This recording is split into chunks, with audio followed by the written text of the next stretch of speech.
The following edition of Connecticut Valley Views is made possible by Windsor Federal Savings, with offices in Windsor, Bloomfield, Granby, and East Windsor. Neighbors helping neighbors since 1936.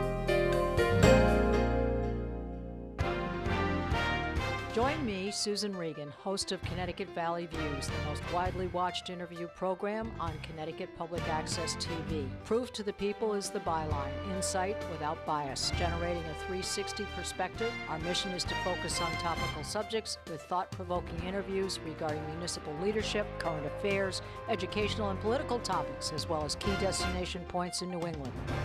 And here is your host, Susan Regan. Hello, and thank you for joining me today as I visit with my guest, Senator Beth Bye, in her office in Hartford, Connecticut. Thank you so much for having us here. Oh, thanks for having me on. Having Connecticut Valley Views spend some time with you.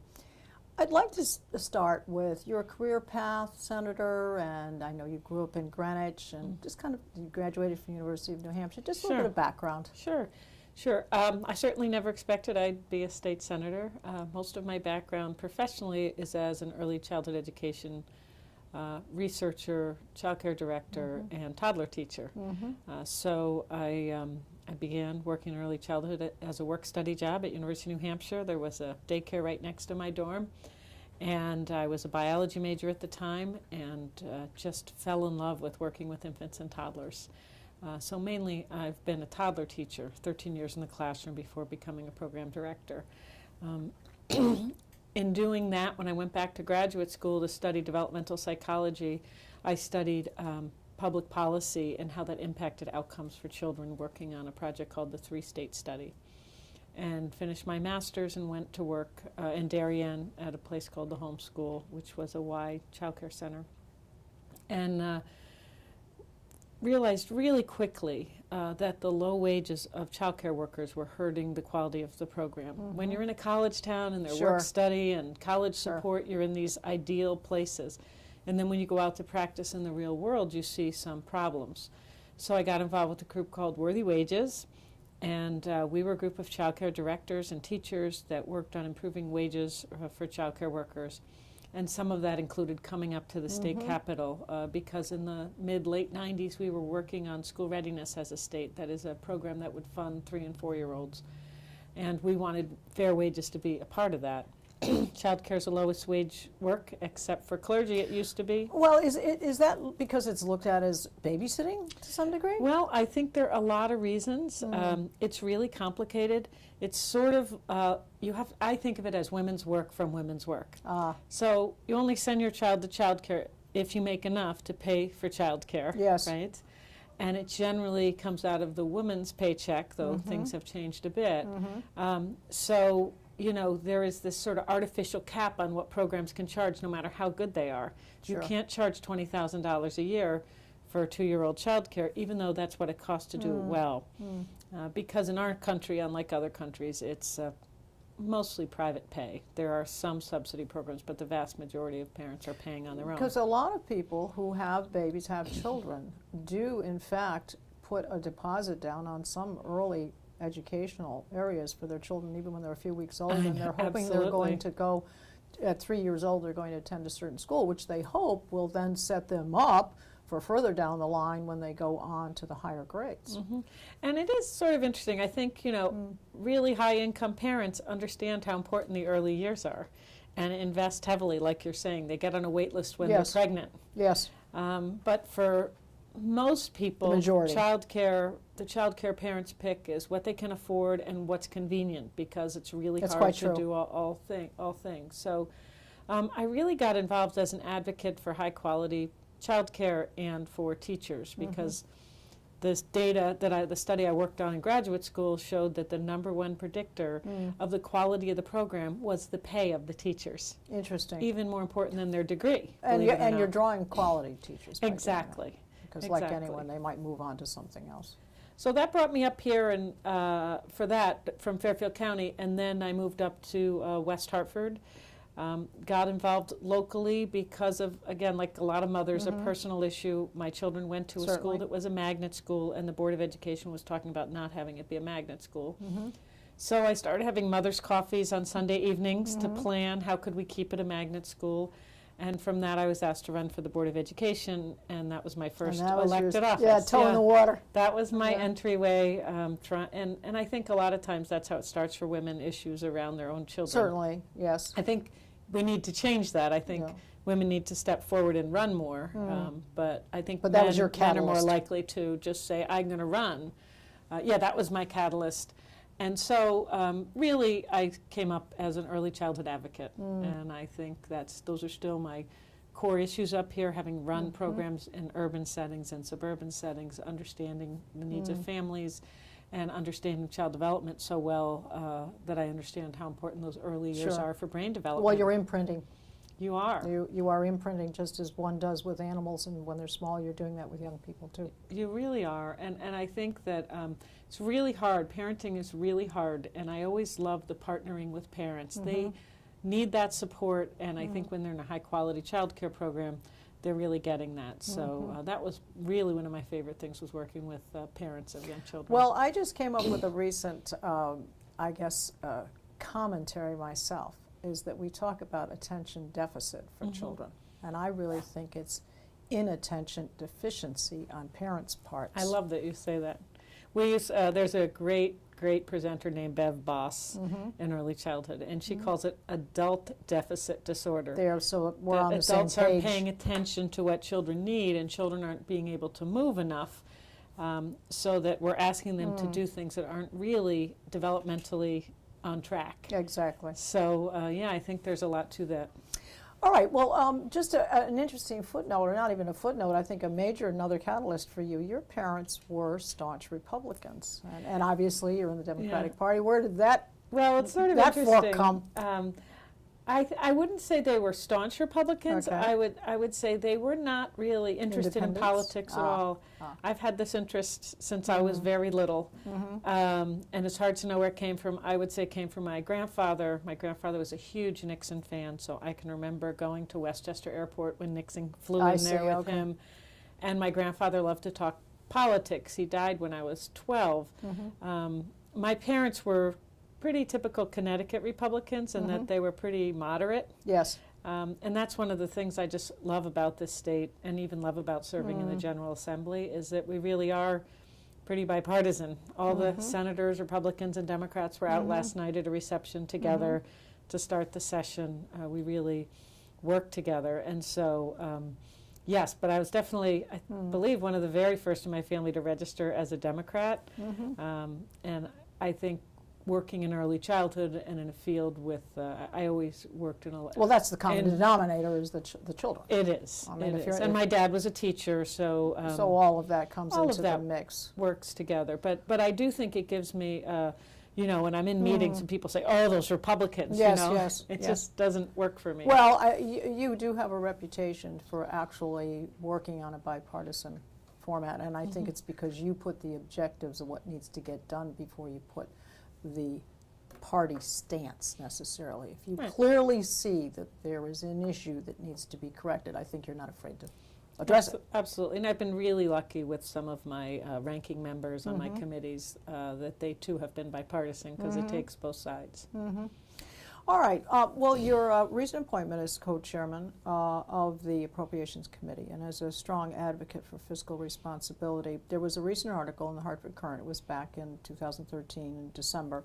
You said that that's the challenge of the Appropriations Committee. You can only spend as much as you take in, and it's not like there's a lot of extra money. So obviously that's where your fiscal conscience comes in.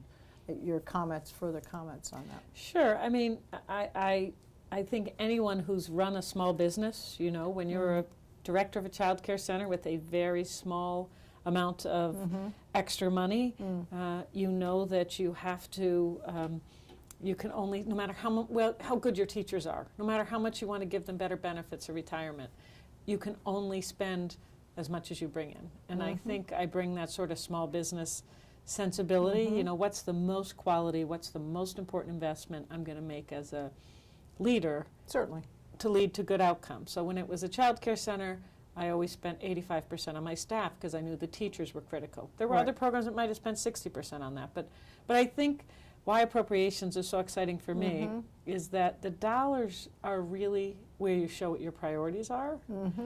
And so this appointment allows me to sort of, along with leadership, look at the big picture of the state and what are the investments that we need to make, number one, because we have a responsibility to take care for people who can't care for themselves. But number two, what's going to make Connecticut continue to thrive? What are some of those investments? So it's very exciting. I am on the fiscally conservative side, I would say, or fiscally moderate, for sure. But I do have this idea that government has some core functions as well, and that we need, we have to spend on those things. I think that's the biggest thing, the sorting out. Exactly. Where does it begin that government is responsible? And then where is that breaking line? And I think that's what the country's struggling through right now. I think so too. And then that's not only on a national basis, not looking at the total picture, but on a state-by-state basis and then a town-by-town basis, because you have unfunded mandates that come from the state down to the towns, and the towns go, we can't do it, we can't afford it. So you have that going on, that embroiling going on constantly. Well, your thought, and talking to that, because you were originally, there were two Democratic proposals. The one was regarding paid sick leave and minimum wage increase. And you initially, I guess, took a stance that you did not want to sponsor or support that, but you changed your mind. What changed your mind? Yeah, I struggled with both of those. I would say I struggle less now, but I definitely struggled with both because, again, childcare is such a low-wage field. I wish it weren't, but I was trying to make a budget work. So you understand the implications. With the paid sick leave, I actually totally support that as a concept. I just think sometimes the way things play out, so when you run a small business, at the end of every year, an auditor comes in and says, if every one of your employees took tomorrow off, do you have enough money in the bank to cover the benefits you give them? Right. So adding paid sick leave would have made every business do that. I ultimately decided that that was worth it, but I thought that it was, I thought sometimes it's easy to say, sure, everyone, don't you think everyone should have paid sick days? And yes, I think that. But so does that get down to a certain number of sick days? Yeah, we did. It was 5 sick days a year, the equivalent okay. of 5 sick days if you're full-time. But if someone's half-time, it would be And then 2.5. extraordinary circumstances, someone has an extended terrible accident or something, then that obviously, I guess that gets they might not be paid, but it's 5 paid sick days. We have family medical leave laws that allow people to take leave without getting paid, but this was about being paid.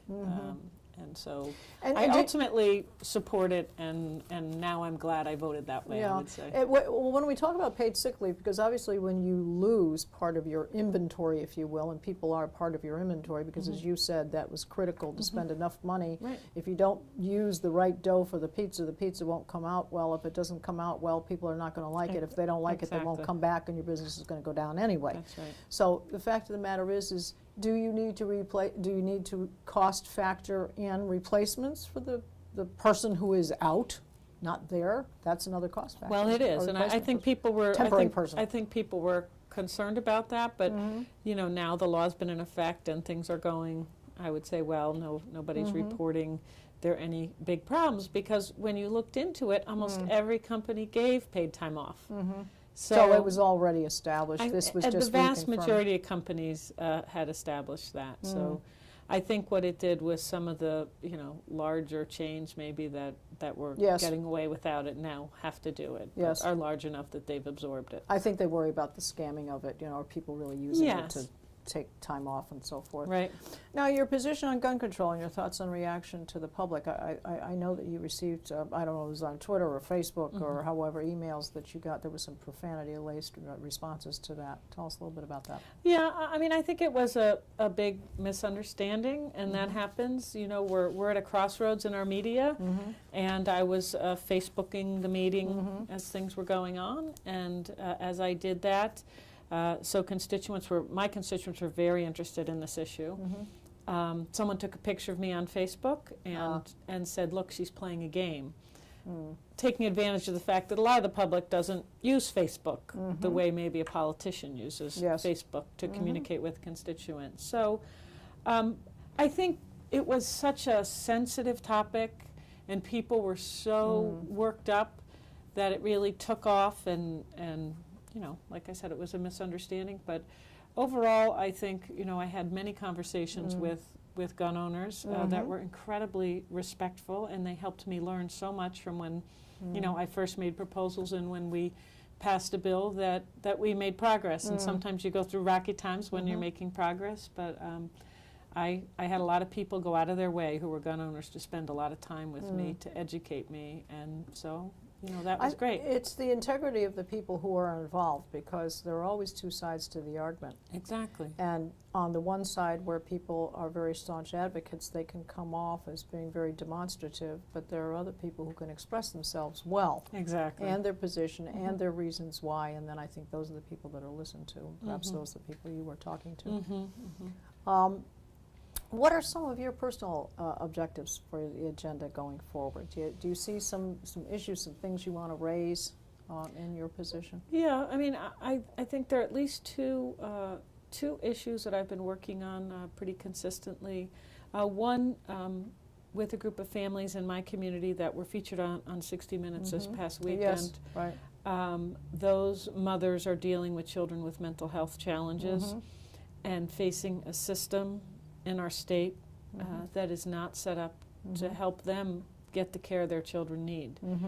And so I've spent many an hour sitting with those parents, listening to what they go through, because DCF is responsible if these 3 things are in place, and your schools are responsible if it's these 6 things, your insurance company if it's those, parents who've had to not take jobs so they could get Huskies, because our public benefits for young adults or children with mental health issues are way better than the private insurance. Even though there are mental health parity laws, that's not how it's playing out. Because of Department of Children and Families, there are community-based mental health services for children who are on Medicaid or in DCF services, or who are very poor. There's a lot of overlapping. It's quite a tangled web. It's a tangled web. I mean, last year, in the middle of sort of the Newtown bill on the mental health side, I proposed that what we really need is a portal where parents can enter, and there are people who can help them sort through that tangled web. And so our Office of Healthcare Advocate, we've asked them to look into, is that something that they could manage? Because we do contract with 211 that does a really good job for that emergency call, Yeah, the first 911. Yeah, exactly, 911. So quite literally, parents in the state are calling 211 and 911 because our schools often are calling 211 because, they're trying to manage children who are out of control. Well, let me just interrupt for a second, because you've had such a long experience with children, and your background was early education, and your background is psychology. Does it not seem to you either, one, it wasn't recognized, or it wasn't in the media, or something, but the fact of the matter is we didn't seem to have all these problems many years ago. We didn't have children going off the deep end and young children shooting each other and mental health problems. Or am I missing something? Well, I think we had them. The question is, I think the question that I'm not exactly sure of the answer for, but I would agree with your inclination, is there seems to be more anxiety now. Pressure? Stress? Pressure, stress. I think there were other pressures and stress. But I do think, this is like a pet idea, but I do think our kids are not outside in nature as much as they were. They're not like, they don't have time to run off a lot of that stress. But that said, the kids who need the sort of intensive intervention, I think there have always been children and young adults, and often around between 20 and 22, who have a serious break. And that's when, parents need help to know how to get their kids the help they need. I know my father, as a teacher, I can remember him driving to Baltimore because one of his students at 20 years old, had a schizophrenic break, to try to find him. A whole bunch of them were looking for it. But I don't think people talked about it as much back then. You may be right about that. You didn't have the media 24/7. You didn't have the media, but I do think there's something going on, and I do think that there's something in the water, isn't there? There's something in the air terms and the water, of something, stress and not being outside, and I do think there's some really good things going on, like the Yale Center for Emotional Intelligence is trying to work with schools to identify things early, to train every adult who faces a kid, whether it's a bus driver or a teacher, and how to help that child identify their feelings, deal with their feelings. Instead of get them back help on them. course. Yeah, and I do think it starts in early childhood. There's a lot of research right now that's showing that impulse control and stability sort of spirit is really developed between the ages of 2 and 4. I mean, it all matters. And hopefully not on medication, because we don't want to see these people on medication for the rest of their lives. No, and I do think we all, hopefully with some of the brain research we'll understand better, because so much of the pharmacology is guessing right now. And it can be scary guessing with too. Someone's brain is It's challenging. very But these families I'm working with, even the ones who take the most conservative approach with the medication, there's some kids who really need the medication, and it's hard for them to get a psychiatrist. Some of the psychiatrists are charging outrageous amounts of money for half an hour and will not take insurance because they don't want to deal with it. So we have a shortage of psychiatrists. Kids are spending 10 days in the emergency room because we don't have enough beds. So we definitely have an uptick right now in the number of kids who need intensive support. So I think we just need to. But that's where we get back. Parents need to pay attention. They need to see the red flags, and they need to get on it. They do. They do. And yesterday here there was the most incredible presentation of an infant and a parent, and that dance and relationship, and how the responsiveness of that mother or an unresponsiveness leads to different outcomes, even in the course of a couple of hours. Certainly. So, we need to support our youngest parents because it's a lot of stress. I remember, when your kids are young, you just don't have any time to yourself. And so what's in place? And, I was lucky to have sisters who'd come and, we'd get a little break. But it's hard. It's a hard job. But I think it does start very early. Yes, I agree. All right, your thoughts on anticipated, we've got $1 billion deficit in the next fiscal year, and the budget's for 13-14. I mean, I know right now we seem to have money that's come in, revenue that's extra, but where do you see us going? I mean, will we ever operate under the true gap? Well, we're making progress toward gap, and actually, I think that's really important. That's something Governor Malloy has done. That we really needed someone to come in and say, "We're going to do this," and he did that. And he's also paid off more than he needed to towards some of the long-term obligations, which pays off every single day, for the state. So there's some good things going on. I think where we have to be careful is there's a $500 million surplus. Yes. In the current year. Don't get too and confident. then the $1 billion.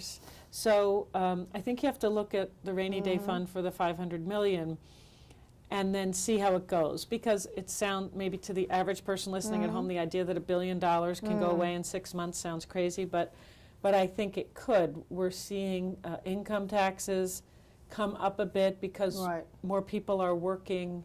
We're seeing the returns from Wall Street have really come back and additional revenues there.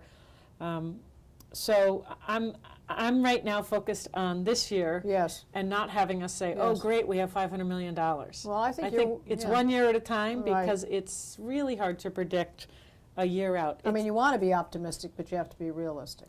You do, and I think, again, easy to forget that a couple years ago we were facing a $3.5 billion deficit where we got savings from the state employees, we had a tax increase, and I'm trying to forget, there was a third. I think it's inheritance fund. There was other revenue. Yes, there was other revenue, but that took the kind of focus to get operational savings. So, we can't do these one-time savings and gimmicks. We need to, if we're looking... Gimmicks is the word, yes. Yeah, too many gimmicks. We have to look ahead and say, where are we going as a state, and look at our operational expenses, That said, for me, the priority of early childhood is huge. We know that it saves money if kids arrive at school ready. So how do we make those investments to save the money long-term? That's been our problem for a long time. Now you got the president, you got every governor in the state, you got mayors saying it's early childhood, but overall spending is down. Federal spending's down 20% in the past 30 years, state spending's down 10% in the last decade. So I think we have to it's hard because, you know, the early childhood payoff doesn't come during Yes. anyone's elected term. Yes, right, exactly. But we need to set ourselves on a course, and I think improve the quality of life for children and families going forward by making those early investments. So we're not paying for special education. So we're, you know, we're not fixing those it and other things. band-aiding it later. We get the initial problem and fix it up front. Yeah, that ounce of prevention. Yes, thing. exactly. Yeah. Well, then, obviously, that brings us to Common Core, and I wish we had more time to talk about more things. You're wonderful to talk to. But Common Core program, your position on that? Well, I'm not one of these people that hates the Common Core. I think it's about how it's implemented. So in our district, in the town of West Hartford, I've been working with a supervisor who's working with teachers and is saying it's helping her so much improve instruction. And kindergarten teachers are working with each other to write the curriculum. So it's giving teachers time together to work together. I think we have to be careful that the standards are realistic. I think the biggest complaint right now going on in Connecticut, and it's all mixed up because we're doing too many things at once. So we have Common Core, so we're writing curriculum, we're doing teacher eval, and we're bringing in Smarter Balance, which are totally different kinds of tests that around the country are showing 30% of students failing. 30% of students passing, excuse me. So I think the biggest problem right now is too many things too fast. So I think we need to give the districts the support they sorted need. out a bit. Exactly. We during the public hearing last year, we said, how are you going to do all these things at once? We were concerned about it. I think you're trying to eliminate the issues, much like you do when you find out when you have an affliction with something. Let's take away the peanut butter and the chocolate, and let's find out if the rice is the problem. That's a very good analogy. It's a very good analogy. But I think it's all coming from a good place. Everyone wants to improve education, right? We want to make it better. We want to do the best we possibly can. But we have to be careful that we don't take the curiosity out of our kids, that teachers have time to go on field trips, that their time for the kind of questions and inquiry that builds young minds and builds spirits, because that's what it takes. Well, my question for you is, are you going to run again? Oh, right now, most likely, yeah, I'll most likely run again. I try to take it every 2 years. It's not something I ever thought I'd do, and I've been doing it now. I'm in my 8th year, and it's been great. How can people get hold of you? If they want to get in touch with me, they can call my office, which is 860-240-0428, or email me at the General Assembly. I also am on Facebook. If people just look up Beth Bye, they'll see me. I post every day. Great. So. All right. Great. Well, it's been a pleasure. Really a real nice pleasure, to meet you. and we really appreciate the time that you've given to us. Sure. And you can see us on Facebook, and you can see all of our programs on our website at www.ctvalleyviews.com. This is Susan Regan. Thank you for joining me in bringing proof to the people.